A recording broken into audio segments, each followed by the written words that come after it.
Welcome into the Beat the Bookie podcast, episode 7, NFL Wild Card Weekend. I am at Alan Seslowski, here with the star of the show, John Alesia, a.k.a. Statsational, Hey, one of the lead coaches over at Beat the Bookie, the new sports wagering service provided by DFS Army.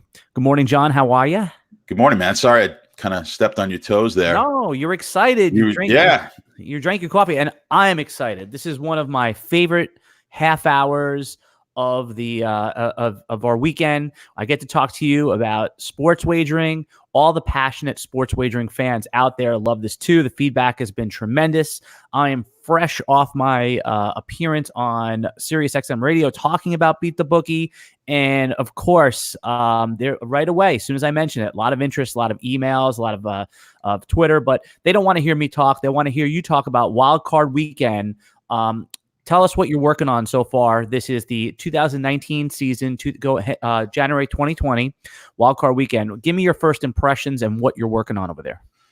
Well, I just posted an article I do every year on the playoffs. It's a general analysis on the entire playoffs, and then where I'm looking to put my money as far as futures bets on the Super Bowl winner, based on the odds that are out there. And again, these aren't predictions. Pro sports bettors, advantage players are not trying to predict. They're just looking at where the value is. And actually, the playoffs here, it's kind of a good learning tool as to futures and value betting and what exactly we are looking for as if you are a sharp bettor, an advantage player, like I said, a plus EV player, as we spoke about EV a few episodes ago. What you're looking to do here is hopefully you have some sort of a model. And if you don't, you need to be putting a number on this yourself. Well, what's the odds? What's the probability I think this team is going to win the Super Bowl? So put a number on Kansas City, put a number on Baltimore, you put a number on San Francisco. And of course, those numbers should equal 100 when you're done with all 12 teams that are in the postseason. And then figure out where exactly is the value, if there is any value on any of these teams. So that's what I do with a model, but you could also do that without a model. You could kind of manually go through and figure it out, and then you have a better idea. So yes, obviously, most years the favorite is going to be the team that we all like or we think might win, but not all the time is the favorite the team that we want to bet on. Sometimes we want to bet on the 10th best team in a tournament of this style or any future because they're yielding the best value, not necessarily that we think they're going to win, but more often than not, you're going to be plus EV on that play, and that's what we're looking for. So that's kind of a long winded description of exactly what I'm doing on a regular basis in sports betting, but specifically here with these futures, because you see it a lot more. You can get a big disparity in where you think the price should be and where the market is. And like I said, oftentimes that's going to fall on an underdog, but as we'll see here, we're going to go over it. What I found in my research, that I'm not necessarily on the big long shots here in this tournament. I call it a tournament, the NFL playoffs. It's the old Bill Parcells speak, just kind of getting into the tournament. And can I just speak one other thing on playoffs in general? Yes. Now that we're on the eve here of the NFL playoffs, I preach this all the time, and this is how I look at sports. Again, these are numbers. I look at this like we were pulling marbles out of a bag, different colored marbles out of a bag. That was what we used to do in 10th grade probability class. I mean, exactly. The different marbles, the red marbles, green marbles. That's it. And if you had 100 marbles in a bag, and each one of them had the logo of, let's say, the NFL teams here, that's all I look at the playoffs as being. So, we could run this one time, which we're going to do here in 2020. They're going to play it. There's going to be a Super Bowl champion. Everyone's going to say, wow, that was the best team this year.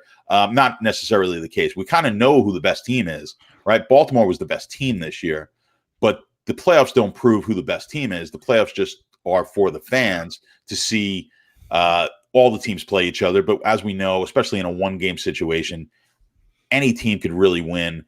Most of you got knocked out of your survivor pools at some point this year, did not make it 17 weeks.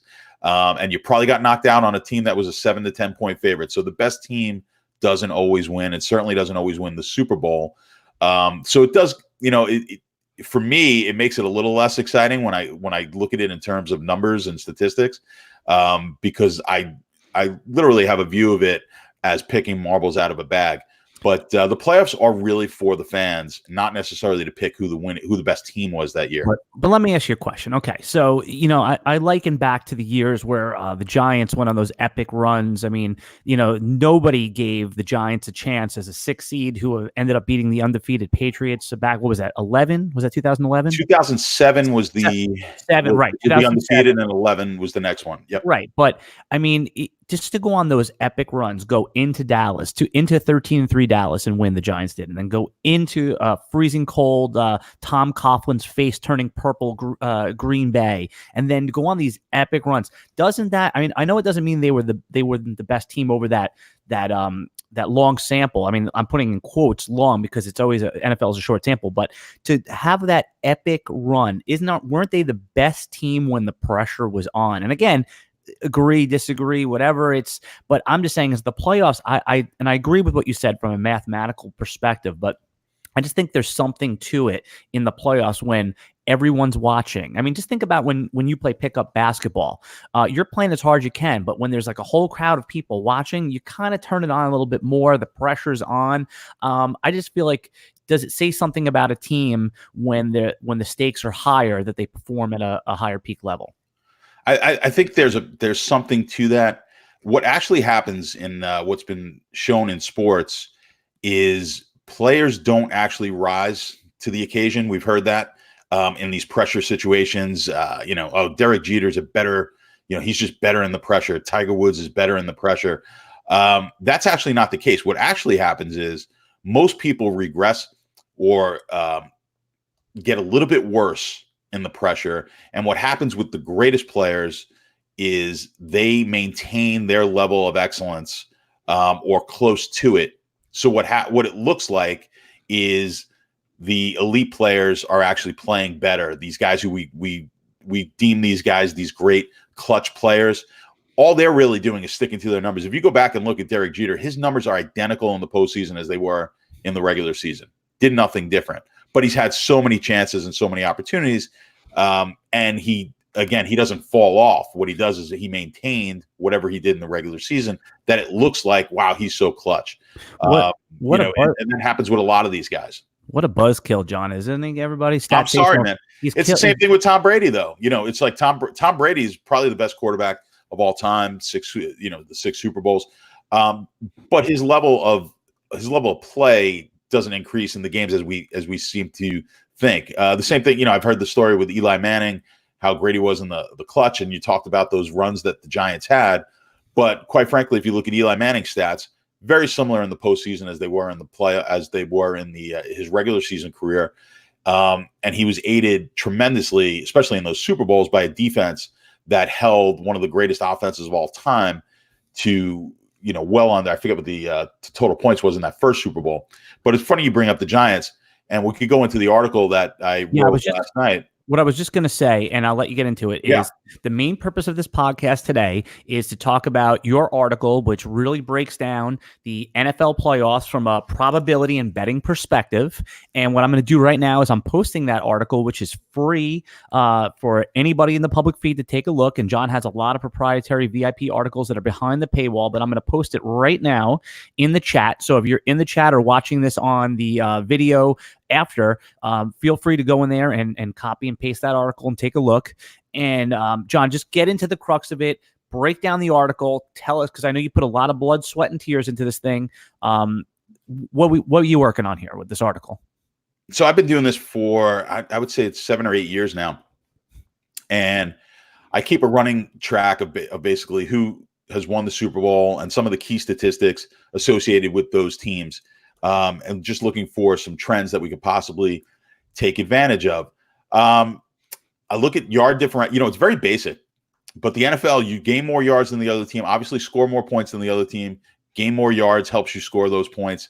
Very basic stuff. And I do like to also look at some of the efficiency numbers, and that is how many yards you gain per rush and how many yards you gain per pass. There was an article years ago from Cold Hard Football Facts website, and they added in quarterback passer rating differential and how large a factor that played in predicting the Super Bowl winner. So I've since added those numbers. So we've got scoring margin and yardage per game differential, turnover differential. I'm looking at each one of those stats, and I break it down in the article. And then what I've done is put a Z-score. I don't know if you're familiar with Z-scores. Tell us what Z-score is. I mean, just quickly, if you take the standard deviation of something, and then, so in this case, if I'm taking all the Super Bowl winners, let's say the yardage differential per game, and then I base it, and then I find out what the average of that is, and then the standard deviations off of that.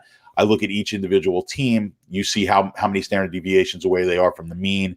That would be their Z-score. And then I'll add up their Z-scores. I've done this for all the Super Bowl winners since the merger in 1970.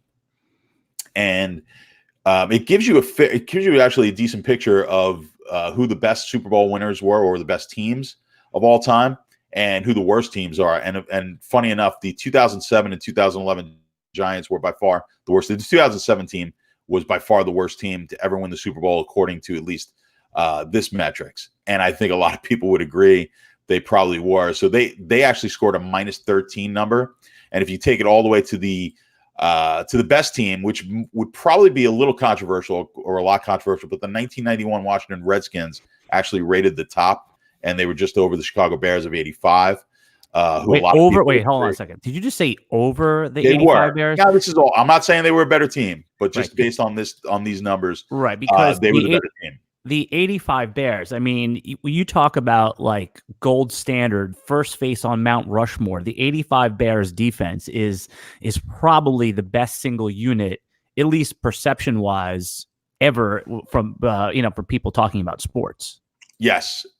And then, but when you look at the numbers, and they were, and I watched it, but I was a kid too.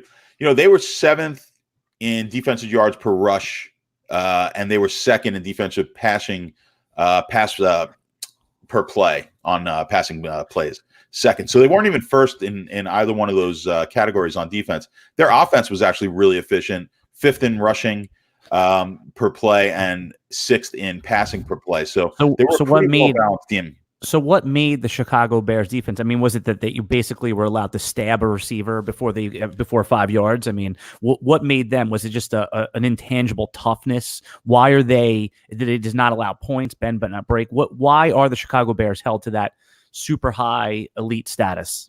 Yeah, I think it was the points, the scoring margin. I got to look at what their scoring. So their scoring margin was 16.1, which is pretty impressive. It's one of the higher. I think it might be actually the highest. I'm scrolling. Yeah, that was actually those Redskins in 91 were 16.3. So they were the 2nd highest in scoring margin. And that was in part to that dominant defense. They did keep you off the board. They kept teams. And then that playoff run that they went on, where I believe they shut out the Giants and the 49ers or close to it. And I don't think New England's. New England was pretty abysmal. But let's get into to this season. So that's what I do. And I've done it for all the, like I said, for all the Super Bowl teams in the past. But what it does give you is an idea of kind of where the average Super Bowl winner is at. And interestingly, when you look at turnover, you look at yardage. Let's start with the yardage differential. There's been one team, the 2001 Patriots, were negative in yardage differential per game. So right away, you start throwing out any team that have a negative yardage differential, because we're just highly unlikely that team is going to win the Super Bowl, as it's only happened one time. In this season, Green Bay, which is surprising when I looked at it, Green Bay is actually negative in their total yardage. So they've actually given up 7 more yards per game than they've earned and gained. Seattle's the same number, -7. Houston is at a -26. So like right away, those are 3 teams that I threw out. And you're talking about a 2 seed in Green Bay, but I'm going to toss them aside. In my ratings, and my rankings are partially taking into account total yardage. So it's that I've got Green Bay as low as I do on my rankings. I believe they're outside the top 10 for me. And Seattle, similar in a similar situation. Seattle, we talk about Dallas was better at I believe they gained more yards than Seattle. They gave up less yardage than Seattle, and I believe their scoring margin was better. But Dallas 8-8. They don't have Russell Wilson.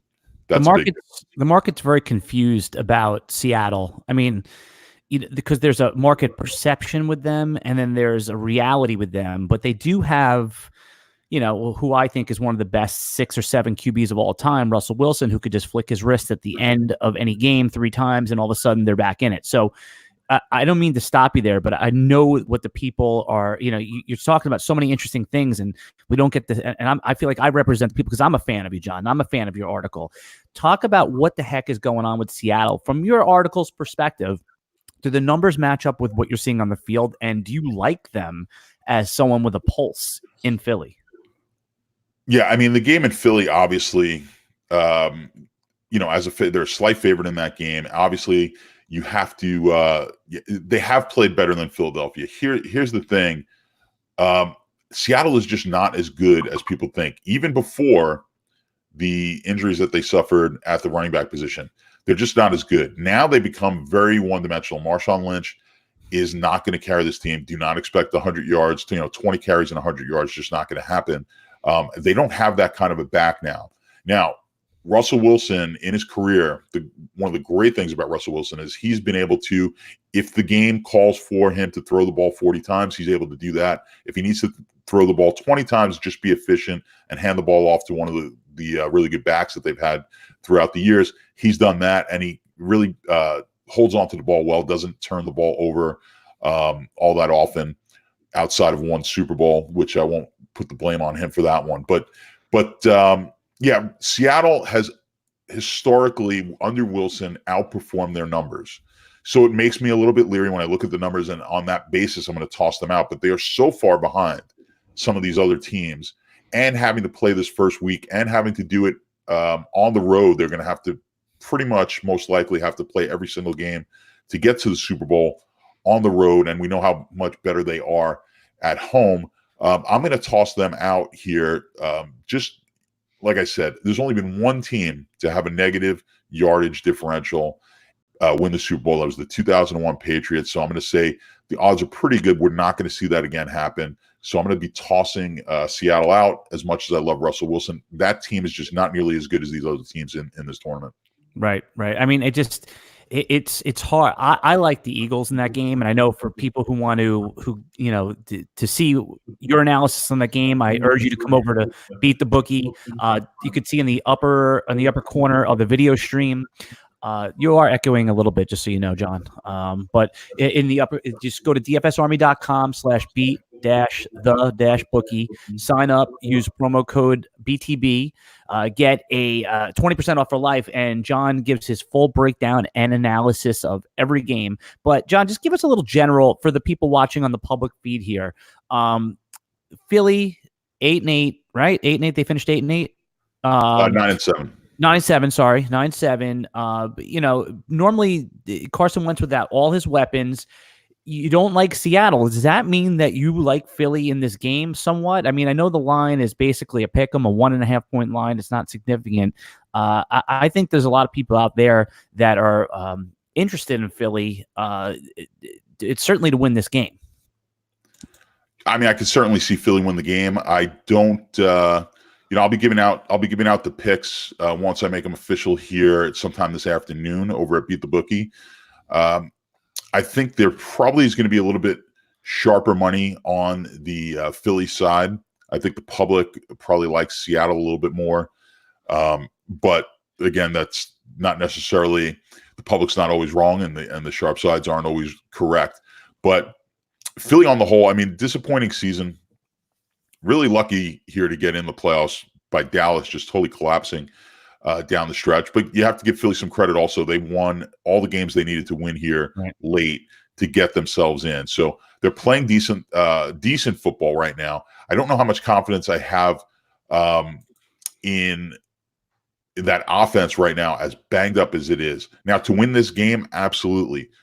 Do they have the ability? When they made that run a couple of years ago, they had the home field advantage. They lost the quarterback, so they wound up being an underdog in a couple of those games because the fact that Wentz was out and Wentz was having an MVP type season that year. Where were you on them? Bowls. Were you in or out on the Eagles that year with Nick Foles? Because the perception on them was they were dead, they were dead. Yeah. What did your model say that year? I did not. With Foles in there, I wound up getting off of Philly. I actually bet that year. I had New England to win the Super Bowl. So that was a disappointing Super Bowl. I found that to be one of the worst Super Bowls of all time. Some people love it. It was up and down, but I don't know. It was like watching like street football, like two-hand touch in the street. I mean, nobody was guarding anybody. It was awful. Would you rather have a game like we did last year, where there was like 3 points at halftime with the Rams? Yeah, I need some moderation. Yeah, that game was boring as well. But you know just funny. I heard those Giant games were great. Yeah. The Giant New England games were great, and it wasn't a ton of scoring, but defenses played really well, and then teams scored when they had to. But the Giants Ravens game was terrible. Giants Ravens was one of the worst Super Bowls for me. I thought that was Giants Ravens was an awful Super Bowl. That game was over quick. And I don't want to deviate too much off. This could just be a one-word answer, but to you, what is your favorite round of the playoffs? Is it wild card, divisional, conference, or Super Bowl? What is usually? And I know it's anecdotal, it's game by game, but we'll get right back on track. Which one do you usually look forward to? Which round of the playoffs? I like that second round. I like that divisional round. Yeah. You kind of this first weekend, you have teams in here that are generally you're going to have one or two weak teams, and although this year, I think on the whole, I think these teams are a lot better than we had in the past. I don't see any real terrible teams that are definitely an easy out here. I don't think any of these teams are. We're going to have these good games this weekend. You don't think Minnesota is basically dead? I love the Saints to roll in this game. Yeah, I mean, I like the Saints, but I don't think this Minnesota team is just an awful team. It's a team that could beat anybody. We've had in years past some of these, Buffalo and made it a couple of years ago. That game, what was it? The game in Jacksonville? I believe that Buffalo-Jacksonville. Yeah. When Jacksonville wound up going to the championship game, it probably should have won that game. But that Buffalo-Jacksonville game was terrible. That Buffalo team was not very good. We've seen some Houston teams in the past make the playoffs, not very good. A lot of that AFC South stuff. But I really think on the whole, this is a fairly strong group for this entire postseason. Just looking at the numbers, usually I could toss teams out fairly easily. I had a little bit more difficulty doing it when if you go through the article and you see some of the criteria that I use. But all right, so I got a question for you. Let's get back on track here with your article. So for those of you just tuning in, I see we have listeners coming in left and right. We've been promoting it here, and if you're listening on the audio cast, thank you. You could sign up for Beat the Bookie by going to dfsarmy.com. Click at the upper right hand corner, the Beat the Bookie tab. Use promo code BTB, Beat the Bookie, for 20% off for life, and you become part of our Slack community. You get John's picks. You get a lot of he fixes a lot of leaks in your game. But John wrote an article, and for those of you who love great reading material, this is a great one to print out. I've already done so. Great to sit on the toilet and read an amazing article. But John, for those of you who just like to peruse an article, what are the 3 major takeaways from this article? Get people interested with the 3 juiciest bullet points of your article this season. Well, I think the one thing is, like I said, that with that ZScore, if Baltimore were to win the Super Bowl this year, that would put them, at least on my rankings, as the 9th best team of all time, which is pretty impressive. 9th best Super Bowl winner, at least, of all time. So that would be, I think, pretty impressive for a team that not a lot of people had before the season. I will say this: that was my pick before the season, was Baltimore, on another on an article that I do before the season on win totals. I did like Baltimore, and Baltimore was being undervalued extremely. That whole division was, primarily because of the Browns being so overvalued. So we got a lot of value on Baltimore, and I think that you're going to see you've actually got a little bit more value on Baltimore, despite them being the best team in this tournament. As the 1 seed, I was seeing them, and I'm forgetting off the top of my head now, I think it was +3, +225, and I have them at about a 40% chance to win the entire thing. So at 40%, that's a +150. I would expect to get +150 if I thought 40%. So I think that 4 out of 10 times. Yeah. So right now, do you know where they're at right now as far as on the actual were board? +225 last night. when I put the article over on my bookie. Yeah, they're 175 on some of the local books that I'm looking at. So they were. My bookie was given, and I haven't checked it this morning. If you don't have an account, actually, we should probably put a link to my book. They were given pretty good future. They're pretty good on the futures. So and it's really important on these futures to shop around. Like you said, you're seeing 175. You get another 50 cents at another book. That's a huge difference. At plus 175, they're not really quite the value that I'm looking for. At plus 225, when I think there should be plus 150, that's really a sweet spot there that we want to hit. I have a question for you, John. And some of the Beat the Bookie members have asked me this. And again, I'm an anecdotal sports wagerer. I just have a passion for it. I'm a paying member of the community. I as well as being part of the staff, I'm involved in all the discussions, but you're the expert here. So I'm curious to your view on what I'm about to say. So I think San Francisco, people are forgetting about them as one of the best values to win the Super Bowl, but they're only a plus 350, which I don't like. So I'm not taking it, even though I think they're going to win the whole tournament. I think they're going to zip through the NFC faster than people think. And they're going to have a better than 50-50 shot against whoever they're playing in the AFC. But the value is 350. So I was thinking usually the MVP wins is the quarterback. So at Jimmy G at 9-1, at George Kittle at 30-1, am I better off making those bets than I are taking San Francisco at plus 350 if I really believe San Francisco is going to win the whole thing? At 9-1, I'd have to run the numbers in my head. But just knowing that, it seems like the 9-1 seems like a decent bet. Here's the problem. Yes, the quarterback usually wins the MVP on that team, though. Right. He's not the guy. Well, that's why I was thinking, also put a little bit on a 30-1 Kittle. Yeah, Kittle's not a bad idea. You run the risk, especially with that team, that one of the defensive players becomes Richard the Sherman guy or something like that. Right. Is the guy in that game, especially if they play a team like Kansas City or Baltimore, and the defense somehow shuts that team down. They're going to look to the defense to be an MVP in that game. When you start to add all these elements, it does get a little bit trickier. There are ways to figure that out. Yeah. And I'd have to really get pen and paper to it.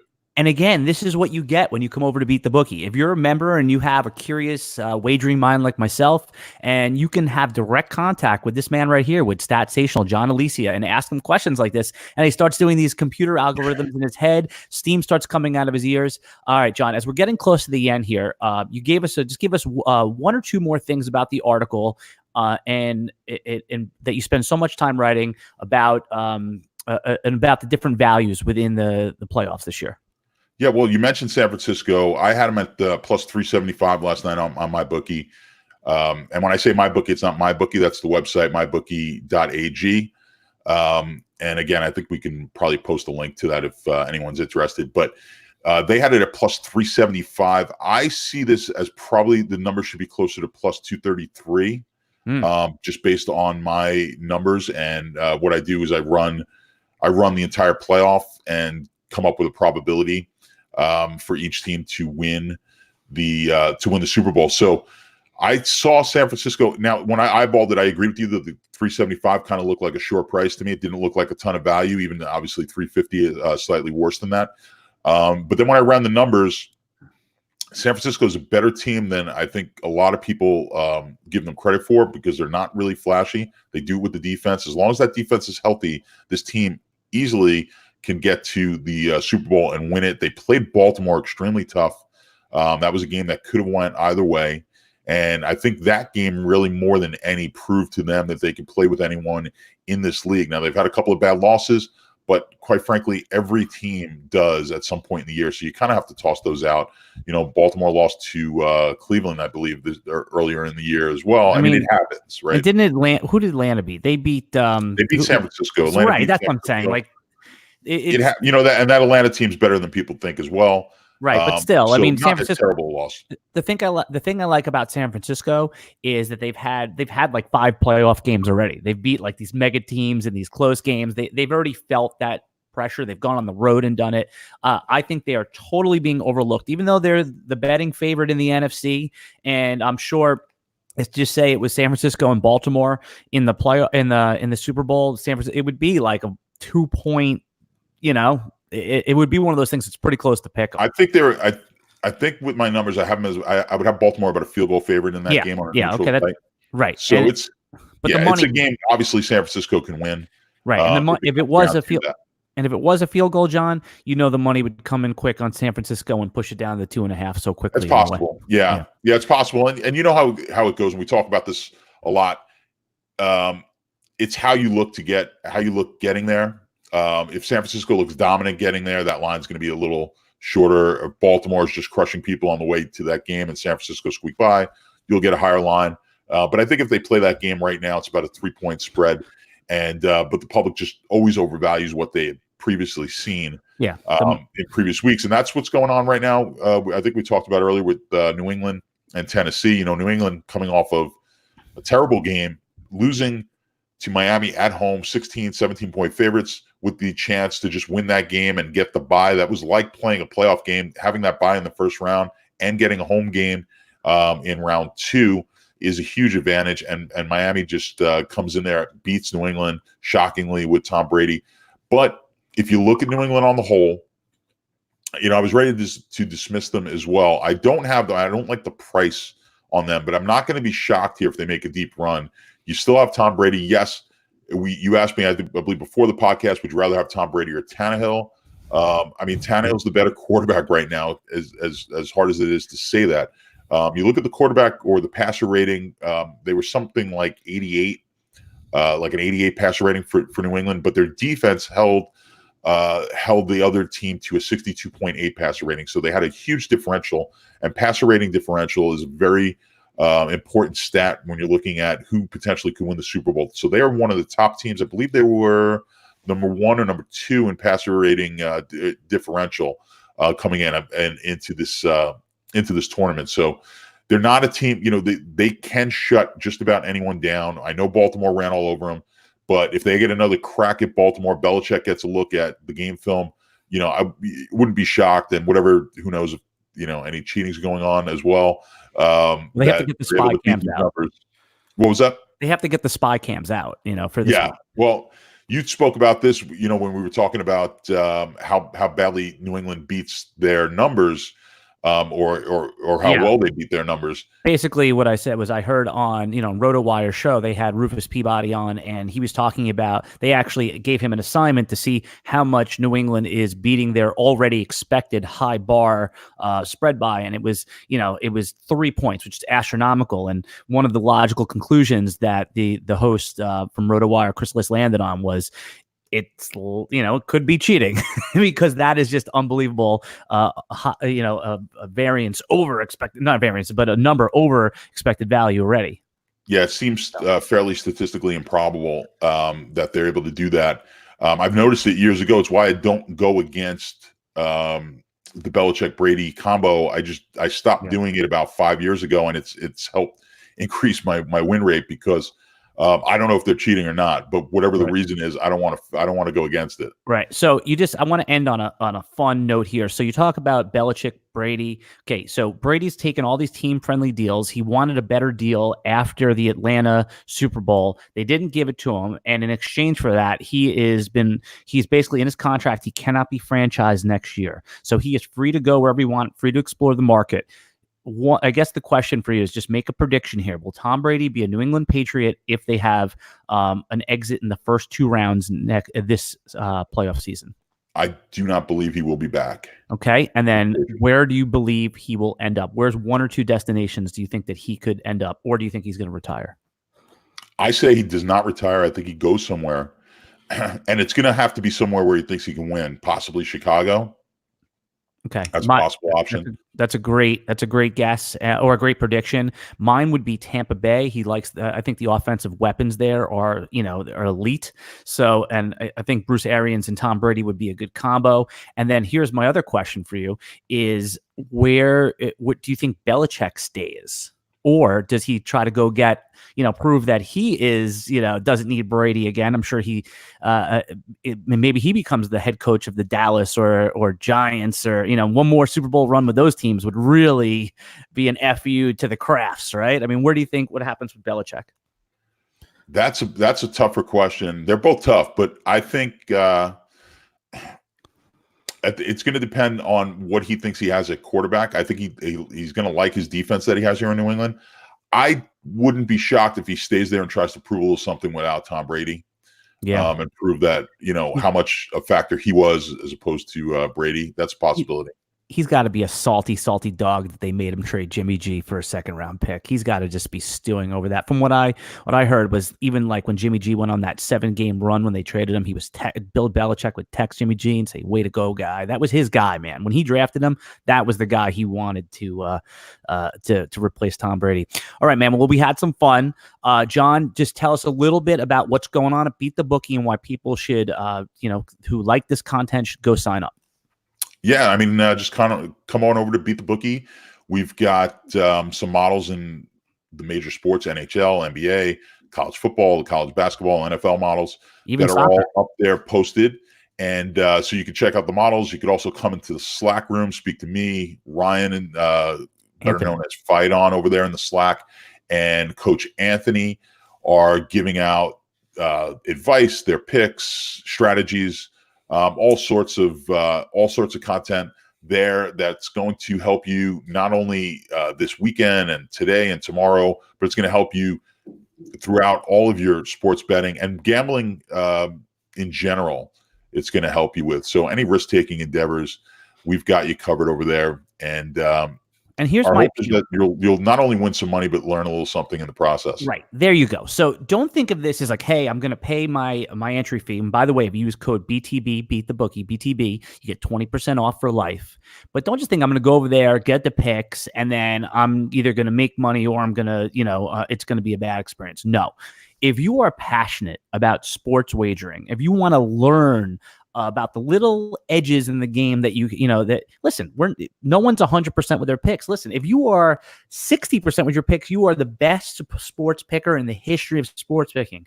It's about being around like-minded, passionate people that love sports wagering and want to learn about it. So that's what Beat the Bookie's about. Yes, we give out picks based on John's superior player model and Anthony and Ryan's superior player models for all sports.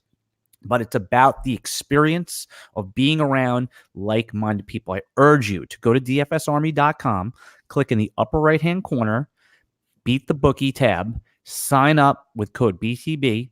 We're developing a full website with tons of tools and trackers and all these things that'll be out shortly. But right now, just come join the community now. See what it's all about. We'll have some links in the description of this. John, we did it again. Another episode of Beat the Bookie podcast. Thank you for giving us all this knowledge. Go check out Jons' article, which is posted in the comments of this video. And if you're watching if you're listening on the audio version, I'll post it in the description as well. Anything else, John, to leave us on here?